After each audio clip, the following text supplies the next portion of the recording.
July 20, 1969, the lunar model of the Apollo 11 mission landed on the Moon. Astronauts Neil Armstrong and Buzz Aldrin were sit in it. After the landing, Neil Armstrong tried to open the door to get down on the Moon. It wasn't easy to open this door due to the high pressure, but he successfully opened it after a little struggle. Then he tried to get down to the Moon in his heavy spacesuit. The exiting space is not really good, so by mistake he hit the top of lunar model and a piece of a lunar model broke off. Both are not aware about this because of the lack of air. The sound didn't travel. They didn't hear any sound. But this broken piece was very crucial. It was the ascent engine arming switch. Without this switch, their lunar model couldn't take off again, and they couldn't return to Earth. Unaware of this, Neil Armstrong got out and stable on the Moon's surface. He became the world's first man to step on the Moon. But did it actually happen? Today, more than 50 years later, many people refuse to believe that human had gone to Moon. People cook up theories of their own to claim that the entire Apollo 11 mission was a show-off that put up by America. That they filmed the scenes on Earth and lied to the world. How else do you explain the flag fluttering without air on a moon? What is the truth behind this? Come, let's try to understand this story in today's video. Friends, you will be surprised to know the real reason why Apollo 11 mission was planned was a war. Specifically speaking, the Cold War, which was between the American and Soviet Union. Both countries were engaged in a space race. In 1957, the Soviet Union became the first country to launch the first artificial satellite. It was named as Sputnik, and this was the first man-made object to be placed in the Earth orbit. The American government was shocked to see the Soviets getting her ahead. Months later, in 1958, America launched their satellite as well. But 3 years later, in 1961, America got another shock. Soviet cosmonaut Yuri Gagarin was the first person to go to space. The Soviets beat America once again. 1 week later, the President of America, John F. Kennedy, wrote a letter to the Vice President dated April 20, 1961. He asked the Vice President how they could be the Soviet Union. By putting a laboratory in space, or by a trip around the Moon? Are we working 24-hour a day on exciting program? If not, why not? If not, will you make it recommendation to me as to how work can be speedily up? Be making maximum efforts? He also asked that there was any another space program that could be achieved quickly that would produce dramatic results and give them a lead in the race. He got the answer some days, because he soon realized that the next big step would be to send a human to the Moon. On May 25, 1961, in his famous speech, he promised the world that he will send a human to the Moon before the end of a decade. Why does Rice play Texas? We choose to go to the Moon. We choose to go to the Moon in this decade and do the other thing. Not because they are easy, but because they are hard. Not only this, he also promises to get the human back on Earth safely. For many people, this was an unbelievable announcement. Friends, image in 1961, there was no smartphone, no internet, there wasn't even GPS technology. The computers were so slow and old. In such time, he was promising to send a human to the Moon. For this, over the next 5 years, he provided $7 to $9 billion in additional funding to the space program. The entire space agency was engaged in fulfilling the one aim. Some months later, the tests began. And firstly, they test the rockets that would be used to leave the Earth. Then the heat shield of the command module tested. How much they will be able to resist the heat. Between 1963 to 1967, many unmanned tests were carried out, means the rockets didn't carry any human during the tests. In February 1967, they planned the first manned tests. A test in which astronauts will go up to the space in the rockets. This was the Apollo 1 mission. But during this test on the Earth on January 27, 1967, the cabin caught on a fire and the 3 astronauts preparing to go to space died in the fire. After his painful event, NASA didn't lose courage. Instead, it continues of further testing. Apollo 4, Apollo 5, and Apollo 6 were all unmanned missions for Forger testing. In October 1968, Apollo 7 mission was launched and once again they attempted to send humans to space. This was successful. Only 2 months later, in December 1968, Apollo 8 mission was launched in which 3 astronauts sent near the Moon. 3 months later, in March 1969, Apollo 9 mission was launched. In this, the lunar module was tested, the part of the spacecraft that was actually going to land on the moon. And 2 months after that, in May 1969, Apollo 10 mission was happened. In this mission, 3 astronauts had to do almost everything for practice that was supposed to be done in Apollo 11 mission, except actually landing on moon. Look at the speed with which NASA was launched the missions one after the other. In the gap of 2 to 3 months, a new mission to test the next thing. Testing the rockets, spacecraft, going to the moon, and after all these tests, finally, on July 16, 1969, Apollo 11 mission was launched. 3, 2, 1, 0. All engine running. Liftoff. We have a liftoff. 32 minutes past the hour. Liftoff on Apollo 11. 3 astronauts were a part of this mission.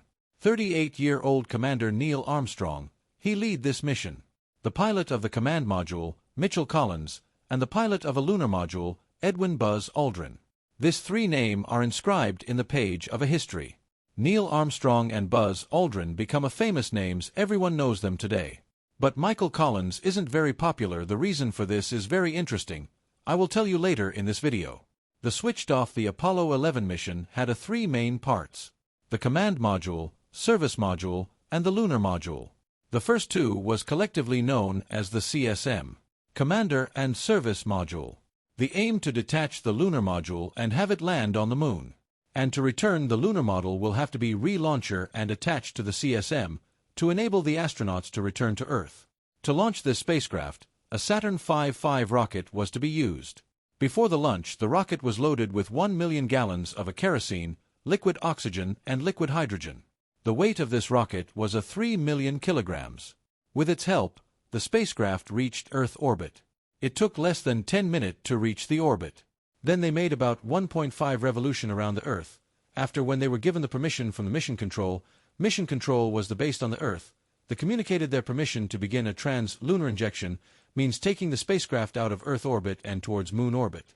To leave a Earth orbit, the Saturn V rocket was used. This was the 3rd stage of the rocket. This event took place within 5 hours of the launching. But to actually reach the moon, it took several days. Astronauts waited in this spacecraft. Sometime they sleep, time they took pictures of themselves and the surrounding. After traveling almost 400,000 kilometers, the Apollo spacecraft reached the moon orbit. Here it was supposed to be split into 2 parts, the command and service module separate from the lunar module. Mitchell Collins was in the command module. This part of the spacecraft was nicknamed as Columbia, and the lunar modulus nicknamed as Eagle. Neil Armstrong and Buzz Aldrin were in it. The thing is that the command and service module, WHS, tasked to remain in the moon orbit. Only the lunar module was going to land on moon. It means that only Armstrong and Aldrin has the chance to step on the moon, and not Michael Collins. Perhaps this is the reason why not many people knows Michael Collins. Even though he was a part of Apollo mission, he did not step on the moon. But even so, Michael Collins's part for this mission was perhaps the most important, because the lunar module was supposed to be reattached to the CSM. Without Michael Collins, Neil Armstrong and Aldrin could not have returned safely. Around 8 p.m. the lunar modulus supposed to land on the moon. Exactly at 8:10 p.m., alarm went of 1201 and 1002 alarms. Neil Armstrong nor Aldrin knew the meaning this alarm. They asked the mission control what to do next. Mission control tells them to ignore it and keep going. Later, they figure out that 1202 was a warning. The processing system of the guidance computer of the Apollo was overloaded. But thankfully, the computer was designed in a way that the essential program which were critical for the mission would continue despite being overloaded. The computer was installed with the program for automatic landing. That will automatically land the lunar module on the moon's surface. But at the height of 150 meters, Neil Armstrong took over the control. Noticed that the lunar module was going to land at place where huge stones were strewn about. The landing spot changed then, and they decided on another spot 4 miles from the predetermined landing spot for the actual landing. At 8:16 p.m., Buzz Aldrin checked the fuel indicator. Only 5% fuel remained. Seeing the low level of a fuel, the mission control initiated a countdown. The countdown to decide whether they should land or abort the mission. Finally, literally at the last minute, With only 30 seconds remain in the countdown, Neil Armstrong sent a radio message to Earth. Means the Eagle has successfully landed. Then Neil Armstrong put on his spacesuit, opened the door, and stepped on the moon. This moment was watched by 650 million people on a television. His first words were televised to the world. Buzz Aldrin followed him on the moon's surface, and for the next 2.5 hours they collected a sample of the moon, dust and rock, took photographs, set up several scientific instruments as well. Although it is true that the Cold War was a big reason for the moon landing, but because the moon landing was already planned, it was such a huge achievement, so obviously they were carried a scientific instrument with them. There were several scientific objectives of this mission as well. They set up a television camera on the moon to transmit signal to the Earth. They took a device with them to measure the solar winds reaching the moon. They installed a device to send a laser beams to the Earth, so that the laser beam could be used to compute the exact distance between Earth and Moon. They had also passive seismometer to measure the earthquake on the moon. Of course they are called moonquake. They collected 23 grams of a rock and dust from the moon, and they left behind an American flag and a plate with the inscription, on which there is written, "Here men from the planet Earth first set foot upon the moon, July 1969. A.D. We came in peace for all mankind." The lunar model has to remain on the moon for 21 hours.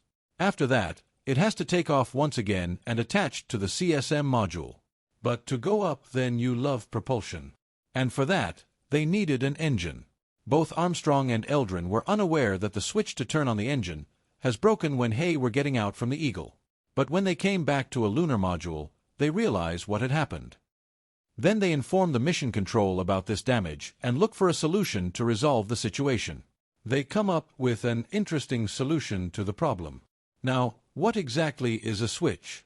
Switch basically works to complete an electric circuit. Buzz Aldrin realized that if the circuit is broken, they look for something that could be used to complete the circuit once again. When he looked around, he noticed his ballpoint pen. He used that ballpoint pen to complete the circuit and to restart the engine.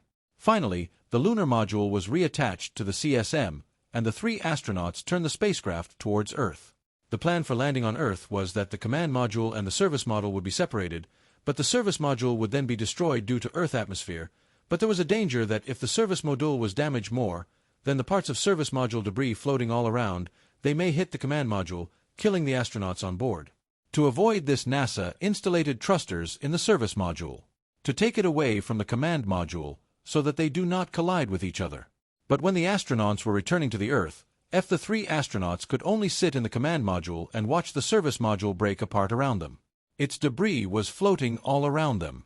It was a miracle that the broken pieces did not hit the command module, and the command module remained safe. The risk of the astronauts dying on this mission was so high that the U.S. President Nixon has prepared an alternative speech. In case the astronauts were indeed killed. Can you imagine an alternative speech? But thankfully, this wasn't needed. The command module safely descended the Earth atmosphere. The parachutes was deployed and it landed in the ocean. All 3 astronauts were alive and safe. 3 astronauts was rescue ships from the ocean. It was truly miracle that they could return alive. It wasn't that the mission had gone exactly as it was planned. They had to face problem at almost every step. This successfully deal with these problems, and the cold return alive. It is interesting to note that after returning, the 3 astronauts were quarantined for 2 weeks. They weren't allowed to be contact with other humans, because of the risk of them carrying a pathogens, virus or bacteria that they might have encountered on Moon, that full possibly come on Earth. No one know for sure. But thankful you anything not happened. Apollo moon landing was top news in newspaper worldwide. The U.S. President Kennedy promise of having a human land on the moon before the end of a decade was made possible by NASA.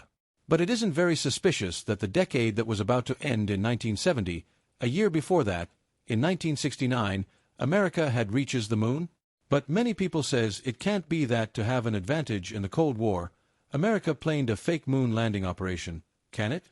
That this actual moon landing mission failed, and they planned this fake mission as backup for the world to see. Friends, this is just one example of the main conspiracy theories that is based on the moon landing.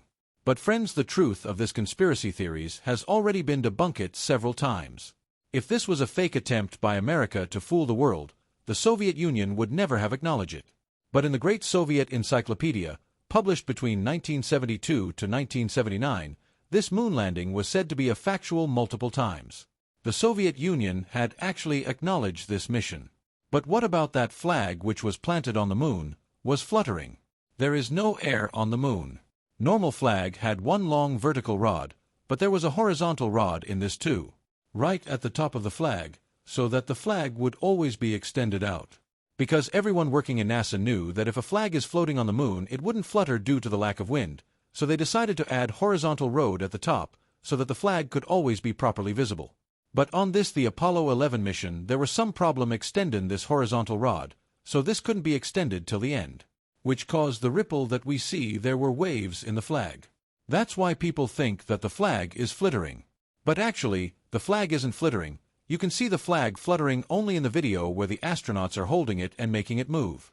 The reason for this is that the aluminium rod in the flag were actually as springs. So the flag will move for a little while and then remain still. The third most popular theory is that in the photo taken by Armstrong and Aldrin, stars aren't visible. The answer to this is very simple. Actually, the moon landing took place in the day, at a time when the sunset was hitting the moon. And the white spacesuit that were worn by the astronauts were very reflective too. The camera back then don't have such a resolution to see beyond the reflections. Even today, take any phone camera and try to take a pic at night. As the flash is turned on, you outsee the stars in the background. Another theory is about the shadows, about the inconsistent in the angle of the shadows. People argue that since this was like a Hollywood film, that didn't have just a single source of light. That's why the shadow are going all over this place. But in the reality, the sun was not the only source of light. The moon's surface was also acting as a complementary source of light, because it was reflecting so much light. This is by the light scattered in all directions, and the shadow were so bizarre. Thank you so much for watching. If you enjoyed this video and want to see more, please give it a thumbs up and consider subscribing to our channel.